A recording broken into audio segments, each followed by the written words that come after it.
Hallelujah. सभी भाई बहनों को जय मसीह की। मैं आशा करती हूँ कि आप सभी प्रभु यीशु मसीह के नाम से बहुत अच्छे होंगे। आज मैं आपके लिए प्रार्थना के विषय में बात करने आई हूँ। मेरे प्रिय भाई बहनों, क्या आपको भी प्रार्थना करते समय नींद आती है और आपका मन प्रार्थना में बिल्कुल भी नहीं लगता है? आपका बहुत मन करता है कि मैं प्रार्थना करूं, क्योंकि आप जानते हो कि प्रार्थना करना कितना ज़रूरी है, पर फिर भी आप प्रार्थना नहीं कर पाते हो। तो आज की यह वीडियो आपके लिए ही है। तो आइए मैं आपको बताती हूँ कि हमें प्रार्थना करते समय नींद क्यों आती है। मेरे प्रियजनों, जब भी हम प्रार्थना करने जाते हैं, आपको किसी ने बताया कि प्रार्थना करना बहुत ज़रूरी है और आपके मन में आया कि अब मैंने भी प्रार्थना करना शुरू करना है। आपने अपने मन में ठान लिया है कि अब मैं भी प्रार्थना किया करूँगा ताकि मैं भी परमेश्वर की ब्लेसिंग को ले सकूं। पर जब आप प्रार्थना करने लगते हो तो क्या होता है कि आपका शरीर आपसे फाइट कर रहा है, आपको सुस्ती चढ़ रही होती है। कईयों को प्रार्थना करते समय नींद आ जाती है, आंखें बंद हो जाती है और वो प्रार्थना करते करते सो जाते हैं और थोड़ी देर बाद उन्हें फिर जाग आ जाती है। तो इस वजह से बहुत सारे लोग इस चीज़ से लड़ने की वजह प्रार्थना करनी छोड़ देते हैं। उन्हें नींद आती है और वो प्रार्थना नहीं कर पाते हैं, कोशिश करते रहते हैं पर बाद में छोड़ देते हैं। उन्हें लगता है कि मुझसे नहीं होगी। वो समझते हैं कि शायद ये मेरी कमज़ोरी है या मेरा मन नहीं लगता है। मेरे प्रिय भाई और बहनों, जब हम प्रार्थना करते हैं तो वचन बताता है कि शरीर आत्मा के विरोध में और आत्मा शरीर के विरोध में काम करता है। दोनों आपस में फाइट करेंगे जब आप प्रेयर करोगे। जब आप प्रेयर करोगे तो शरीर आपको प्रार्थना नहीं करने देगा, क्योंकि ये दोनों एक दूसरे के ऑपोजिट है।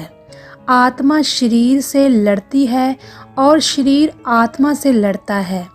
शरीर आत्मा की इच्छा को पूरा नहीं करने देता और आत्मा शरीर की इच्छा को पूरा नहीं करने देता है।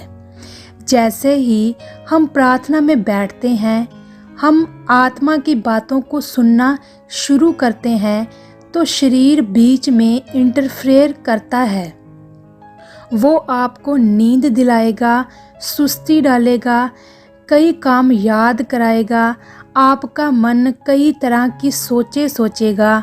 आपको उस समय कई काम याद आएंगे कि ये कर लो, वो कर लो।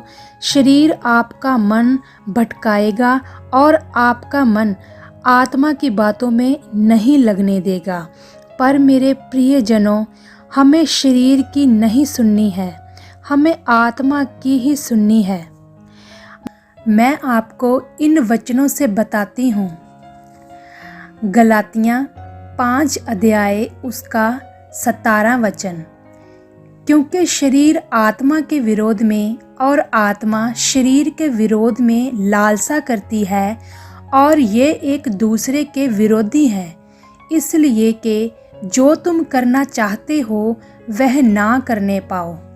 मेरे प्रियजनों, ये वचन से हम सीखते हैं कि शरीर आत्मा के विरोध में और आत्मा शरीर के विरोध में लड़ते रहते हैं और हम जो करना चाहते हैं ये हमें नहीं करने देते हैं। जो शरीर है वो हमें प्रार्थना नहीं करने देता है, क्योंकि हम प्रार्थना करना चाहते हैं ताकि हम परमेश्वर में बढ़ जाएं, परमेश्वर की उस ब्लेसिंग को पाएं जो परमेश्वर हमें देना चाहते हैं। पर शरीर हमें प्रार्थना नहीं करने देता है, वो हमें सुस्ती डालता है, हमें नींद दिलाता है। और जो दूसरा वचन है वो है गलातियाँ 6 अध्याय उसका 7वां और 8वां वचन। धोखा न खाओ, परमेश्वर ठट्ठों में नहीं उड़ाया जाता, क्योंकि मनुष्य जो कुछ बोता है वही काटेगा। क्योंकि जो अपने शरीर के लिए बोता है वह शरीर के द्वारा विनाश की कटनी काटेगा, और जो आत्मा के लिए बोता है वह आत्मा के द्वारा अनंत जीवन की कटनी काटेगा। मेरे प्रियजनों, आप वचन से पढ़ सकते हो, समझ सकते हो कि हमें किसकी सुननी चाहिए। परमेश्वर ने हमें कहा, यदि हम शरीर की सुनेंगे तो विनाश की कटनी काटेंगे, और यदि हम आत्मा की सुनेंगे और हम अनंत जीवन को काटेंगे। तो मेरे प्रिय भाई और बहनों, हमने शरीर की नहीं परंतु आत्मा की ही सुननी है, क्योंकि शरीर के अनुसार चलना तो मृत्यु है। मेरे प्रियजनों, मैं आपको बताती हूँ कि आपको प्रार्थना कैसे करनी है। जब आप प्रार्थना करने बैठते हो तो शुरू में ऐसा नहीं है कि आपको 1 घंटा 2 घंटे ही प्रार्थना करनी है। जब आप प्रार्थना करनी शुरू करते हो, जब आप नए प्रार्थना में बैठने लगते हो, तो आप आधे घंटे से शुरू कर सकते हो। पहले आप आधा घंटा प्रार्थना में बैठो, फिर आप 1 घंटा कर दो। ऐसे ऐसे जब आपका मन प्रार्थना में लगना शुरू हो जाएगा तो आपकी प्रार्थना दिन ब दिन बढ़ती ही जाएगी।